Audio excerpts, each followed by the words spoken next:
So the first T51 sleeve was a complete success. The eBay turbo didn't grenade itself. Its boost makes the whooshy truck noise that we all love. Single turbo conversion was a whole other story. That was a nightmare.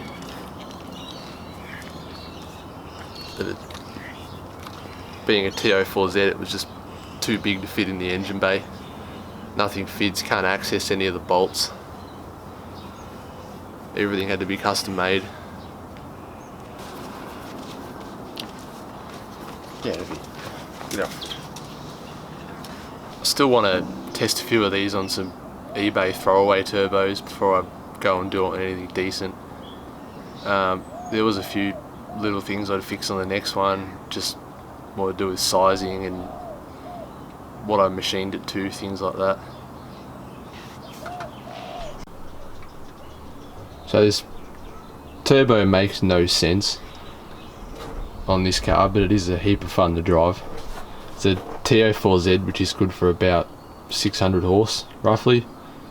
It's just a bone stock JZ 1J 2.5 litre. No tune, standard injectors, just a fuel cut defender and a bigger fuel pump, that's all. If I had to guess, I'd say it dyno is somewhere in the 250 kilowatt mark at the moment. It's just laggy as fuck.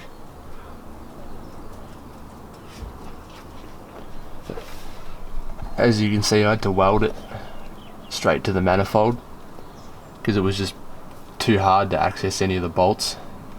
Now if you want to pull a turbo out, you just pop off the 6 ones holding the exhaust manifold on and pretty much take the cartridge straight out the front of it.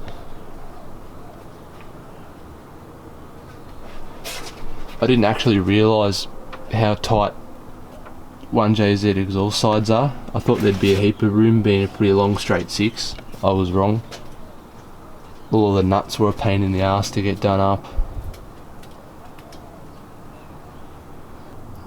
I didn't realise most turbos face the wrong way as well, like the direction of the snail suits a passenger side exhaust manifold, and most seem to be like that way.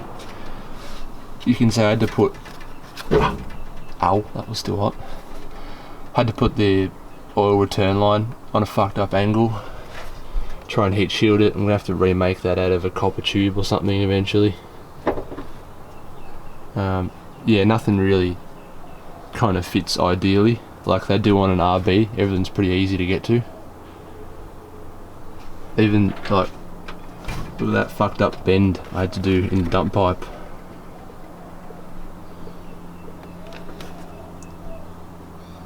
I wouldn't play with a cheap manifold next time as well. I'd just build my own or buy a decent one. That was probably half of the problem. It's hard to see, but there is an external gate tucked down in there somewhere.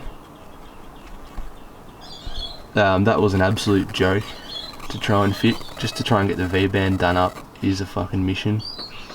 Hopefully it doesn't have to come apart again for a while.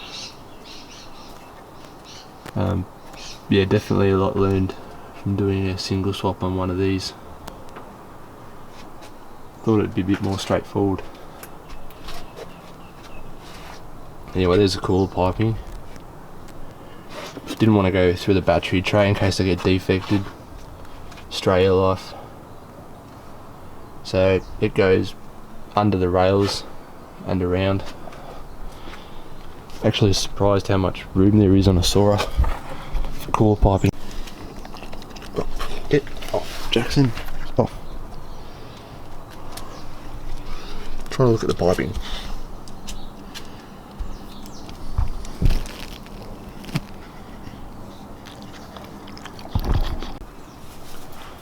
So in summary, it works really well.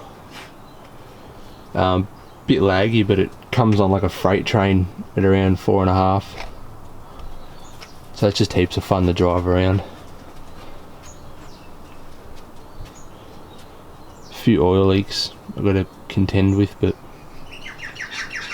yeah, it's a 320 something thousand K old motor.